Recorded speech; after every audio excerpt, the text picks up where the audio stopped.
नमस्कार दोस्तों, मैं स्वाति आप सबका स्वागत करती हूं आपके अपने कार्यक्रम आपकी बात में। आज के हमारे मेहमान हैं मानव सेवा में समर्पित श्रद्धेय श्री मनुश्री जी महाराज। तो आइए सबसे पहले उनका स्वागत करते हैं। महाराज श्री, संतवाणी चैनल की तरफ से आपका हार्दिक स्वागत है। आपको बहुत बहुत शुभकामनाएं। महाराज श्री, सबसे पहले हम ये जानना चाहेंगे आपकी अध्यात्म की यात्रा का प्रारंभ कब और कैसे हुआ? प्रश्न आपका बड़ा सुंदर है और चूंकि ये आध्यात्मिक यात्रा से जुड़ा हुआ है, इसके दो मायने हैं। पहला मायना ये है कि आध्यात्मिक यात्रा कब से शुरू हुई, तो कौन सी चीज़ के लिए हम बात कर रहे हैं, एक शरीर और एक आत्मा। पर जाहिर सी बात है कि स्थूल ज्ञान की बात करें तो हम शरीर की बात करते हैं। पारिवारिक जो परिवेश रहा और ब्राह्मण परिवार में जन्म मिलने के बाद माता पिता के संस्कार, घर में पूजा पाठ आदि इत्यादि बचपन से देखा, तो जीवन कहीं ना कहीं उन सारी चीज़ों के आसपास रहा। धीमे धीमे स्कूली शिक्षा, कॉलेज शिक्षा सारी संपन्न हुई और संपन्न होने के बाद ये कहीं ना कहीं अंतर्मन में लगता था कि इस जगत के लिए जो भी कार्य बताए गए हैं, जो स्कूल कॉलेज आदि बताते हैं, समाज बताता है, हम उसके लिए नहीं बने। और ये बात कहीं ना कहीं कार्य करती थी और करते करते एक दिन सारे कार्यों को गोविंद ने छुड़वा दिया, क्योंकि उनसे बस यही निवेदन रहता था कि आप अपने कामों में लगवाइए। हालांकि जगत का हर कार्य गोविंद का है, हर कार्य परमात्मा का है, मगर हमारे शास्त्रों में कहा गया है जो जगतपति का नाम, जो भगवान का नाम लेता है वही काउंट होता है। बाकी तो सब यहाँ जी रहे हैं, जीना और मरना लगा हुआ है, जीवन है। एक जीवित होता है, उसके बाद वो मर जाता है, वो शरीर का धर्म है। तो इस तरीके से गत 15 वर्षों से इस तरह के आध्यात्मिक चेतना से जुड़ते जुड़ते जुड़ते आज यहाँ तक आ गए हैं उनकी कृपा से। और इसमें माता पिता का विशेष आशीर्वाद, आप लोगों का स्नेह और गोविंद कृपा ऐसी हुई कि ये एक बार शुरू हुआ तो फिर रुका नहीं। आज देश विदेश सभी जगह इस आध्यात्मिक चेतना को पहुंचाने का, लोगों को उससे जोड़ने का कार्य जो ईश्वर ने मुझे सौंपा है वो मैं करना चाहता हूँ। प्रश्न का जो मूल है आपका, वो आध्यात्मिक यात्रा का है। ये धार्मिक यात्रा नहीं है, असल में ये आध्यात्मिक यात्रा है और मैं आध्यात्मिक यात्रा को ही मूल मानता हूँ। तो जो आध्यात्मिक यात्रा का मूल है वो ये है स्वयं को जानना। तो जिस दिन से स्वयं को जाना है उस दिन फिर कुछ स्थूल चीज़ों को जानने का मन नहीं हुआ। प्रेम, करुणा और दया का जीवन ही आध्यात्मिक यात्रा है। यही मैं चाहता हूँ कि सब जिएं, चाहे वो श्रीमद् भागवतम के माध्यम से मैं कहूँ, चाहे श्री राम कथा के माध्यम से कहूँ, चाहे श्याम कथा के माध्यम से कहूँ, मैं जिस भी माध्यम से कहूँ, एक ही बात हम सबको जाननी है और सबको समझनी है। ईश्वर मिलेगा तो सिर्फ आध्यात्मिक यात्रा से मिलेगा और किसी अन्य चीज़ से नहीं मिल सकता। तो ये बहुत छोटी सी यात्रा, और कितनी लंबी वो करेंगे ये उनके हाथ में है। हमें उनके दिशा निर्देशों पर चलता चले जाना है और जितना संभव हो अपनी आध्यात्मिक चेतना को बांटते जाना है, जिससे तमाम और लोग उस चेतना को ग्रहण करें और उस परम तत्व को पा जाएं, आनंद से जी जाएं। अब हम ये जानना चाहेंगे आपके मन में जब अध्यात्म की राह पर चलने का विचार आया, उस समय आपके परिवार की क्या प्रतिक्रिया थी? ये प्रश्न बड़ा सुंदर है। क्या होता है, ये जो जगत बना हुआ है ना, ये जगत जैसा दिखता है लोग वैसा व्यवहार करते हैं। तो उस परिप्रेक्ष्य में, जिस परिप्रेक्ष्य में थे, सामान्यतः मेरे परिवार में इस तरह के कार्य में, कथा आदि में नहीं थे। पिताजी नौकरी में थे, सारी चीज़ें वैसी थी, कहीं कोई दूर दूर तक सोच नहीं सकता था। और जब गोविंद ने बोल ही दिया ये काम करना है, अंदर आत्मा को झंझोर ही दिया, तो निश्चित जब मैंने बोला तो ये प्रश्न तो सभी जगह उठा, चाहे वो परिवार हो, चाहे वो रिश्तेदार हो, चाहे वो मित्र हो, कि आप युवानी में पागल हो गए। तो मुझे सुन के बड़ा अच्छा लगा था, क्योंकि मैंने सुना था जब लोग कहने लगे कि आप पागल हो रहे हैं, इसका मतलब आप सही जा रहे हैं। तो मेरे गोविंद ने मुझे ऐसा पागल किया कि बहुत सारे लोगों ने बहुत उलाहने दिए, सबसे ज़्यादा समाज अपने ही लोगों ने हतोत्साहित करने की भी कोशिश की, नहीं ये सब ठीक नहीं है और ऐसा तमाम सारी चीज़ें। आप समझते हैं जब भी गोविंद गली जाओगे तो लोग टांग खींचेंगे, ये नियम है। और मैं समझता हूँ जब ये इससे पार चले जाना ही जीवन है। उन लोगों का धन्यवाद देता हूँ जिन्होंने मुझे उल्हाने दिए, जिन्होंने मुझे कहा कि आप गलत कर रहे हो। अगर वो ऐसा नहीं करते तो आज मैं यहाँ नहीं होता। शायद गोविंद ने ही उन्हीं को भेजा था कि आप ऐसा कहो, चेक करो कहीं ये वापस न लौट आए। तो वो मैं उनका पहले धन्यवाद देना चाहता हूँ। सभी ने कहा, मगर आज मैं सभी को धन्यवाद देता हूँ। अगर वो ना मुझे उलाहने देते, ना कहते कि ये गलत कर रहे हो, तुम पागल हो गए, तुम सठिया गए, ये जो भी शब्द होते हैं, मैं समझता हूँ वो आशीर्वाद था जो यहाँ तक ले आया और भी आगे ले जाएगा। महाराज श्री, शायद ही कोई अब आपकी ख्याति से अपरिचित हो, तो क्या नज़रिया है उनका आपके प्रति? इस विषय में आप कुछ कहना चाहेंगे? देखिए, बड़ी सुंदर सी बात है। जैसे मैंने कहा, मैं एक धार्मिक परिवार से हूँ और मैं दो बातें बड़ी साफ गोई से यहाँ कहना चाहता हूँ। ईश्वर से सब प्रेम करते हैं, लेकिन मैं कहता हूँ कांटेक्ट और कनेक्शन वाली बात जो मैं कथा में भी कह रहा था। स्टार्टिंग में लोगों का कांटेक्ट होता है, पर जब किसी का कनेक्शन हो जाता है तो वो अपने जब एक्सपीरियंस बताता है, जब वो अपने साथ हुए उन अनुभवों को बताता है, तो लोग उसका साथ देते हैं। जीवन में एक बात हम सब जानते हैं कि शुरुआती दौर में जो लोग आपके लिए गलत बोलते हैं या आपकी प्रशंसा नहीं करते या आपको नीचे लाना चाहते हैं, वो बुरे नहीं हैं। वो तब तक बुरे नहीं हैं जब तक कि आप हारे नहीं हैं। आप जीत जाते हैं तो वही लोग झंडा लेके सबसे आगे चलते हैं और कहते हैं नहीं, ये डिज़र्व करते थे, इनके अंदर गोविंद की कृपा थी, इन्होंने पा लिया और आज वो सब खुश हैं। आपको जानकर खुशी ये होगी कि मेरे चाहे स्कूल के मित्र हों, कॉलेज के मित्रों, परिवार, वो सब प्रसन्न हैं, वो सब आनंदित हैं कि उनके बीच से एक ऐसा व्यक्ति जो बड़ा चंचल था, वो आज गोविंद चरणों की सेवा कर पा रहा है, समाज की सेवा कर पा रहा है। मैं समाज को अंधविश्वास से दूर लाना चाहता हूँ। मेरे शास्त्र, मेरे पुराण, मेरे वेद, ये सब इतने ज़्यादा प्योर हैं, इनमें इतनी बातें हैं कि अगर इनको अनुसरण कर लें तो हम विश्वगुरु हैं, हम सब कर सकते हैं। तो वो सब मेरे आज साथ हैं और बहुत अच्छे से साथ हैं। महाराज श्री, आपके जीवन का ऐसा कोई अद्भुत अनुभव जो हम सभी के लिए प्रेरणादायी हो, कृपया उस पर प्रकाश डालें। देखिए, सबसे बड़ी घटना तो मेरे साथ इसी क्षेत्र में वृंदावन में घटी थी और वो घटना है मानव मंदिर का निर्माण की नींव। जब मैं बिहारी जी के दर्शन कर रहा था तो एक मैया रोती हुई बहुत ज़ोर से रो रही थी। उनसे लोग पूछ रहे थे क्यों रो रही, वो कुछ बोल नहीं पा रही थी। अंतोगत्वा जब वो बोली, बैठी, पानी वानी पिलाया, बोला मैं मेरे बेटा बहू के साथ आई थी, वो मुझे छोड़ के चले गए, वो मुझे दर्शन कराने लाए थे, मुझे छोड़ के चले गए। वो जीवन का मेरा वो दिन था जिस दिन मैंने ये सोचा था कि चाहे कुछ हो जाए, इसी वृंदावन में बिहारी जी से निवेदन कर रहा हूँ कि हे बिहारी जी, अगर ऐसी माताएं मेरे सामने एक हैं तो अनेक भी हैं, और जब मिलने गया तो बहुत हैं यहाँ, इनके लिए एक मानव मंदिर बन जाए।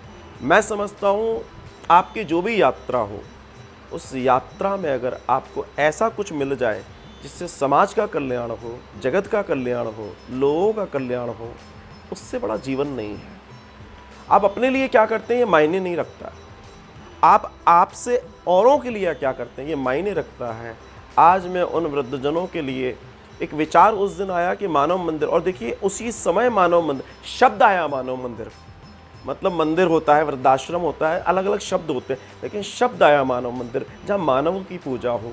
मेरी ज़िंदगी का सबसे बड़ा दिन वो है जिसने मुझे दिशा दी, आध्यात्मिक चेतना, आध्यात्मिक दिशा भगवान ने दी, पर उस आध्यात्मिक दिशा में भी वो दिशा जिससे कोई जाने कि हाँ ये कार्य कर रहे हैं, क्योंकि कार्य महत्वपूर्ण है, कार्य की पूजा होती है, व्यक्ति बाद में आता है।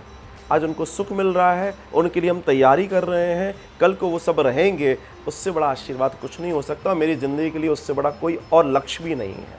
महाराज श्री, अभी आपने मानव मंदिर की बात की, जो कि सबसे बड़ा सेवा धर्म है, तो आप उसे किस रूप में स्थापित करना चाहते हैं? आज का सबसे बड़ा जो दुख है वो ये कि 21वीं सदी की दौड़ में कई लोग अपने बुजुर्ग माता पिता को घरों से बाहर कर दे रहे हैं। ये सबसे बड़ा दुख है, और इस दुख के पीछे सारे आपका प्रश्न के पीछे उत्तर है। तो आदमी या मनुष्य को जीने के लिए क्या चाहिए? मनुष्य को जीने के लिए सबसे पहले प्रेम चाहिए। सबसे पहले प्रेम चाहिए। वो आधी रोटी खा लेगा, वो कैसे भी कपड़े पहन लेगा, कहीं भी, अगर प्रेम है तो। प्रेम नहीं है तो आप उसको सब कुछ दे दीजिए, नहीं मिलेगा। तो पहला जो उद्देश्य है कि मानव मंदिर का नाम ही ऐसा है कि इसमें मानवता हो, प्रेम हो, पहली जो नीति है। दूसरी चीज़, जितनी माताएं वृद्धजन यहाँ रहें वो इतने सुख से रहें कि उन्हें उनके घर की याद ना आए, ऐसा संकल्प मेरे अंदर है। क्योंकि याद जब पुरानी नहीं आती है, तब जब आप बहुत आनंद में होते हो तो आप पीछे का भूल जाते हो, सब आपको वर्तमान याद रहता है। उनका स्वास्थ्य, उनके लिए अच्छी रहने की सुविधा, उनके लिए अच्छा बिस्तर, उनके लिए अच्छा भोजन, उनके लिए अच्छे भजन या उनके मनोरंजन के साधन, उनके वॉक घूमने के लिए जगह, उनके लिए स्वास्थ्य सेवाएं, ये सारी चीज़ें मानव मंदिर में हम उपलब्ध कराने जा रहे हैं, जिसमें सभी माताओं का अपना बेड, अपनी अलमारी, सारी चीज़ें। और धीमे धीमे धीमे इसका विस्तार करते हुए हम चाहते हैं एक भी मैया वृद्धजन आदि इत्यादि कम से कम ब्रज क्षेत्र में तो ऐसा ना हो, या कहीं भी जिसको पता पड़े वो हमारे यहाँ आए और उसको जगह मिलती रहे, चाहे लाखों लोग रहें, सबको सुविधा मिले, सब आनंद से अपने घर में रहें, ऐसा सोच के चल रहे हैं। महाराज श्री, मन में एक प्रश्न उठ रहा है, जानने की जिज्ञासा है। व्यासपीठ से आप हमेशा एक प्रसंग कहते हैं, भागवत सुनने से कल्याण होता है, कैसे? प्रश्न में ही आपका उत्तर है, मगर इसका विस्तार अपन करने का प्रयास करते हैं। भागवतम में भगवान और भक्त की कथा है। कोई सुन रहा है, कोई सुना रहा है। सुखदेव जी सुना रहे हैं, परीक्षित जी सुन रहे हैं, व्यास जी ने लिखी, कुछ जी सुना रहे हैं, शौनिकादिक सुन रहे हैं, सब श्रवण मात्र और बोलने से चल रहा है। लेकिन जो ऊपर बैठा अधिकारी पुरुष बोल रहा है और जो नीचे श्रोता सुन रहा है, वो सुन ही कल्याण के लिए रहा है। अब कल्याण यहाँ कहाँ छुपा है? जब सूत जी से प्रश्न पूछा शौनिकादिकों ने, तो उनके प्रश्न में भी यही प्रश्न है कि कल्याण किसे कहते हैं, कल्याण का मार्ग। जो 6 प्रश्न पूछे गए हैं उसमें 2 प्रश्न तो यही हैं जो आपने पूछे हैं। अब कल्याण कहाँ छुपा है? कल्याण छुपा है आप आपके वातावरण को कैसा बनाते हो।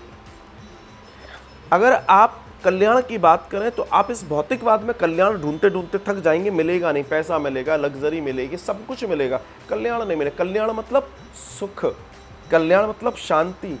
सुख और शांति आपको 10 लाख रुपए के एयर कंडीशन में नहीं मिल सकती, उसमें ठंडी हवा मिल सकती है। आप 1 करोड़ का हीरा पहन लीजिए, आप सोचें इससे सुख मिल जाए, सुख नहीं मिलेगा। आपको फील मिलेगा आपने एक हीरा पहना है। आप समझिएगा मेरी बात को, जो मैं कहना चाहता हूँ। तो वो जो कल्याण वाली बात आप कर रहे हैं, वो तब संभव है जब आप ये जान पाएंगे कि भगवान की भक्ति से किसका कल्याण हुआ। When you have a result, आप इस दुनिया में प्रमाणों में जीते हैं। हम और आप प्रमाण चाहते हैं हर चीज़ का, और श्रीमद् भागवतम में ऐसे हजारों प्रमाण हैं जहाँ भगवान का आश्रय लेकर व्यक्ति का कल्याण हुआ है। एक अंग्रेजी की कहावत है, we are the product of our association. तो हमारी एसोसिएशन अगर भागवतम है तो हमारा आचार विचार व्यवहार सब वही हो जाएगा। और जब हमारा सारा कुछ वही हो जाएगा तो जो उससे रिजल्ट निकलता है वो कल्याण ही और सुख ही निकलता है, शांति ही निकलता है, भगवान के प्रति प्रीति ही निकलती है। और जब भगवान से प्रीति हो जाती है तो इससे बड़ा कल्याण नहीं है, क्योंकि सुख और दुख के मायनों से आप ऊपर चले जाते हैं। फिर आपको न भय रहता, न निंद्रा रहती, न तंद्रा रहती, आप आनंद में जीने लगते हैं। बस ये जिस दिन समझ जाए जीव, उस दिन उसका कल्याण है। क्योंकि भागवतम सबके लिए है, हर प्रत्येक व्यक्ति के लिए है। ऐसा नहीं है कि आपके लिए नहीं है, मेरे लिए नहीं है, उसके लिए, सबके लिए है।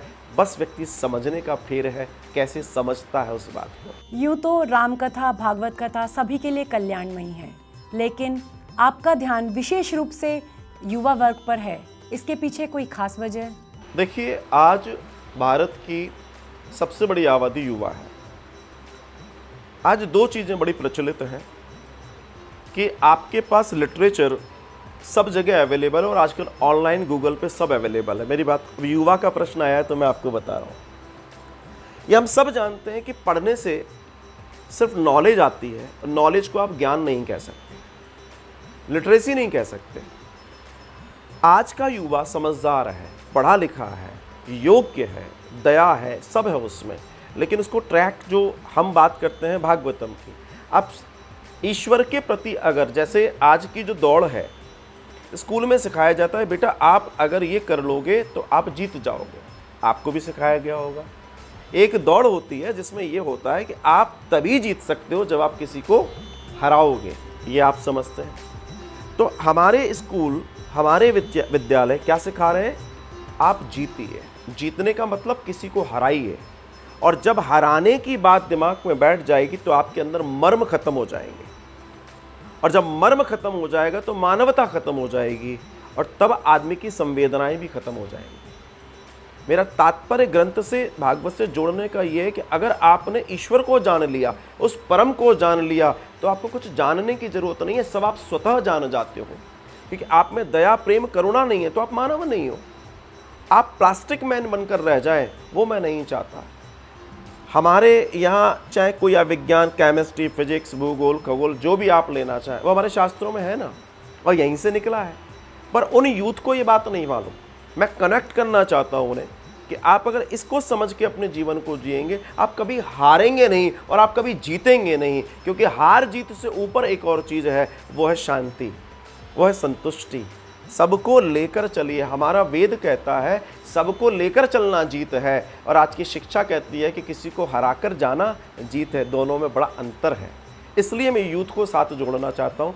यूथ जुड़े, यूथ जाने कि भगवान क्या है, ईश्वरीय सत्ता क्या है, हम उसमें कितने भागीदार हैं, और हमारा जीवन उनके आश्रय से और उन ग्रंथों को पढ़कर एजुकेट होकर, वैज्ञानिक होकर कैसे चला जा सकता है, ये हमारे शास्त्र बताते हैं। महाराज श्री संतवाणी चैनल के माध्यम से दर्शकों के लिए कोई विशेष संदेश देना चाहेंगे? आज की तारीख में प्रत्येक व्यक्ति तनावग्रस्त है। प्रत्येक व्यक्ति, ऐसा कोई व्यक्ति नहीं है जो तनाव में ना हो। लोग आत्महत्या भी कर रहे हैं, ऐसे हम रोज केस सुन रहे हैं। लेकिन इन सब से बचने का सिर्फ एक ही साधन है पूरे विश्व में, वो है आध्यात्मिकता। आज चाहे युवा हो, स्टूडेंट हो या जो भी हो, उन सब के पीछे एक ही चीज़ है, प्रेशर, जिसको आप बोलते हैं दबाव। दबाव के साथ एक सबसे बड़ी समस्या क्या, अगर वो थोड़ा भी गलत पड़ गया तो जिस पर दबाव जाएगा वो फट जाएगा। और आप आज हर व्यक्ति फट रहा है, चाहे वो क्रोध हो, चाहे वो कोई अन्य चीज़ हो। मेरा एक ही संदेश युवाओं को, सबसे पहले अपने जीवन को किसी संत पुरुष की तरफ मोड़िए। सबसे पहले हो सकता है वो आपके स्कूल कॉलेज में कोई गुरु या कोई टीचर हो, अगर उनके अंदर संतत्व है, वो सीधी और सरल और सच्ची बात करते हो तो उनसे जुड़े। किसी से भी जुड़िए, पर जुड़ना बहुत आवश्यक है। उसका कारण बड़ा सीधा है, हर किसी के अंदर द्वंद्व चल रहा है, और हर किसी को किसी एक ऐसे व्यक्ति की आवश्यकता जरूर है जहां वो झुककर बैठ सके। आज व्यक्ति झुकना नहीं चाहता। माता पिता के बीच में अनबन है, बच्चे माता पिता के बीच में अनबन है, भाई बहन के बीच की अनबन। ये जो अनबन है, इसमें कोई एक तो चाहिए जहाँ ये सारे के सारे सरेंडर हो सकें, सारे के सारे आराम से बैठ सकें। तो वहाँ कोई गुरु चाहिए, कोई सदगुरु चाहिए, कोई संत चाहिए, या कोई बुद्ध पुरुष, कुछ भी आप मान लें, ऐसा व्यक्ति चाहिए ही चाहिए जो आपकी समस्याओं को आध्यात्मिकता से समाधान कर सके। ध्यान रखिएगा, मैं आध्यात्मिकता की बात कर रहा हूँ, क्योंकि आध्यात्मिकता ही परमानेंट समाधान है, बाकी कोई और परमानेंट समाधान नहीं है। आप दुनिया में कहीं चले जाइएगा, जब तक आध्यात्मिक चेतना जागृत नहीं होगी, आप उस स्तर को जान ही नहीं सकते।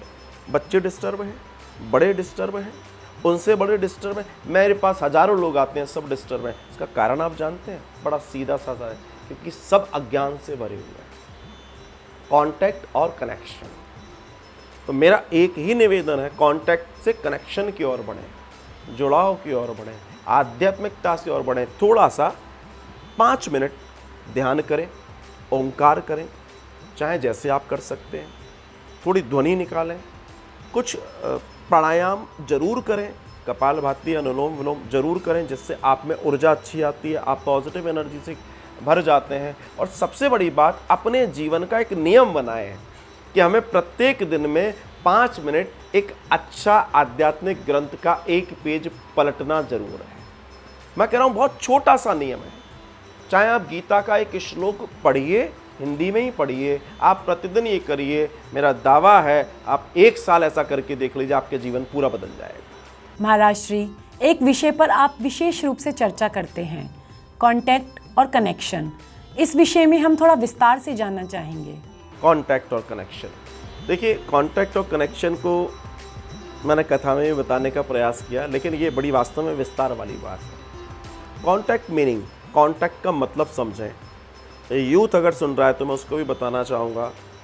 एक आपके मोबाइल में कांटेक्ट लिस्ट है, आपकी डायरी में है, सब जगह एक कांटेक्ट लिस्ट है, और ये पूरी दुनिया एक लिस्ट पे चल रही है। जिसके पास जितनी बड़ी लिस्ट है वो उतना बड़ा दायरा रखता है, लेकिन उस दायरे की उत्तमता और उस दायरे की परिपक्वता तब है जब उस कांटेक्ट का कन्वर्जन हो रहा हो। जैसे मेरे पास 100 लोग मेरे लिस्ट में हैं, लेकिन उन 100 में से मैं कितने लोगों से व्यक्तिगत उठता बैठता और बात करता हूँ। तो जितने लोगों से मैं व्यक्तिगत उठता बैठता और बात करता हूँ, दरअसल वही मेरे काम के हैं और कोई काम का नहीं है, क्योंकि उन्हें तो मैंने अभी तक बरता ही नहीं है। तो आपके जीवन में जब तक कनेक्शन नहीं होगा, जैसे मैं भगवान को पूजता तो हूँ, कई लोग आपको मिलेंगे बोला मंदिर नहीं जाते पर भगवान में हमारा विश्वास है, ऐसे कई लोग आपको मिल जाएंगे। लेकिन भगवान में विश्वास होना और भगवान के पास जाकर मंदिर जाकर उनसे मिलना, दोनों में अंतर है। कांटेक्ट विश्वास है, ये कांटेक्ट है। कनेक्शन की बात है कि जब आप मंदिर जाएंगे तो वहाँ तमाम तरह की ऊर्जा मिलेंगी, आपको नई नई चीज़ें मिलेंगी। कांटेक्ट का मतलब है उतना ही जितना आप जानते हैं। मैं जानता हूँ आप ये हैं, सिंपल, मगर मैं आपसे अगर बहुत ज़्यादा व्यवहार नहीं किया हुआ हूँ तो मैं आपको उतना ही जानूंगा जितना जान बैठा हूँ। लेकिन कनेक्शन में क्या होगा, मैं आपके पास आऊँगा, बैठूँगा, भगवान की मूर्त को देखूँगा, कभी कोई प्रकाश आएगा, कभी उनकी लीला सुनूँगा, कभी कथा में जाऊँगा, कभी प्रसंग सुनूँगा, तो ये धीमे धीमे धीमे धीमे धीमे धीमे ये बड़ा होता चला जाएगा। अब ऐसे समझिए, जैसे आप कहते हैं भक्ति, भक्ति शब्द को 5 मिनट के लिए कांटेक्ट मान लीजिए, मगर भक्ति समर्पण में कैसे, जुड़ाव में कैसे जाएगी, उसके लिए सबसे पहले चाहिए आपका विश्वास। अब भक्ति शब्द आ रहा है तो विश्वास कहाँ होना चाहिए, भगवान में। पहला चरण भगवान में विश्वास। अगर भगवान में विश्वास आपका हो गया तो आप क्या करोगे, आप भगवान को स्टडी करोगे, आप कथाएं सुनोगे, मंदिर जाओगे, लोगों से मिलोगे, अच्छा वातावरण आपका हो जाएगा। तो विश्वास आपको मंदिर तक ले जाएगा, और मंदिर तक जब आप जाने लगोगे तो मंदिर से आपका संबंध स्थापित हो जाएगा। तो आपका विश्वास संबंध तक लाया, और जब आपका संबंध स्थापित हो जाएगा तो एक दिन जब भगवान की धीमे धीमे लीलाओं में आप रहेंगे तो एक दिन क्या होगा, भगवान के प्रति आपका समर्पण पैदा हो जाएगा। तो जब आपका समर्पण पैदा हो जाएगा, विश्वास, संबंध और समर्पण, इन तीनों को आप कनेक्शन मान सकते हैं, क्योंकि जब तक ये नहीं होगा तब तक कनेक्शन होगा ही नहीं। भगवान है ये एक बात है, भगवान है ये दूसरी बात है। इसमें भाव है, okay there is a God, लोगों ने कह दिया, I feel it very well, भगवान है, भगवान कृपा करते हैं। दोनों में बहुत अंतर है, ये फील का अंतर है। जो फील की मैं बात कर रहा हूँ वो कनेक्शन है, जो कहने की मैं बात कर रहा हूँ वो कांटेक्ट है।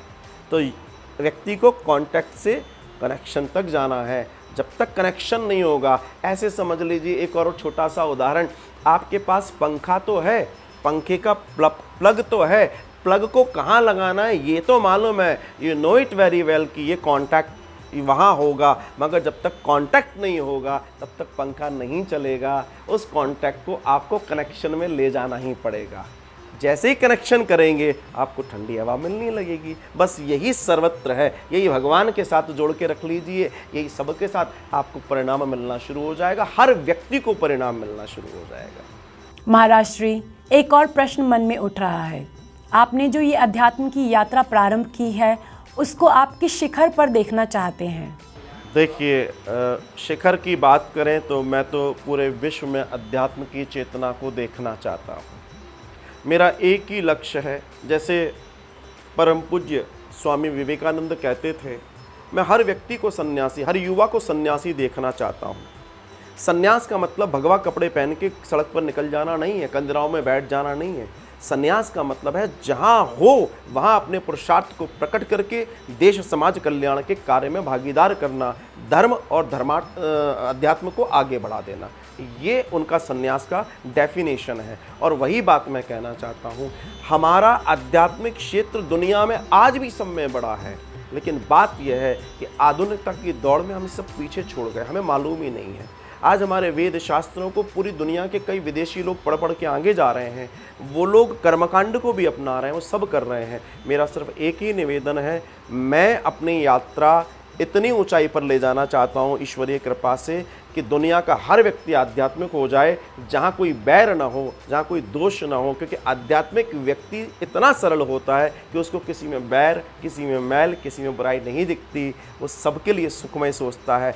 और हमारे यहाँ उसको परम भागवत कहा गया है। आध्यात्मिक मतलब परम भागवत, जो किसी का बुरा नहीं देखता, सबको एक मानता है। मैं उस यात्रा को कर रहा हूँ, उसी यात्रा को करवाना चाहता हूँ और पूरे विश्व में वैसे ही लोग देखना चाहता हूँ। जितना ईश्वर कराए उतना करूँगा ज़रूर, और फिर मेरे बाद कुछ और करेंगे। यात्रा एक व्यक्ति से नहीं, अनेक से हो, पर यात्रा पूरी होनी चाहिए। बस यही मेरा एक लक्ष्य है, यही मेरा एक ध्येय है। महाराज श्री, अध्यात्म का विषय तो एक ऐसा विषय है जिसमें जितनी डुबकी लगाओ उतना ही गहरा होता चला जाता है। इसीलिए आज की इस चर्चा को देते हैं यहीं विराम, फिर कभी आपसे भेंट करेंगे। आपने जो अपना आशीर्वचन हमें दिया उसके लिए संतवाणी चैनल की ओर से बहुत बहुत आभार। बहुत बहुत धन्यवाद। श्री राधे।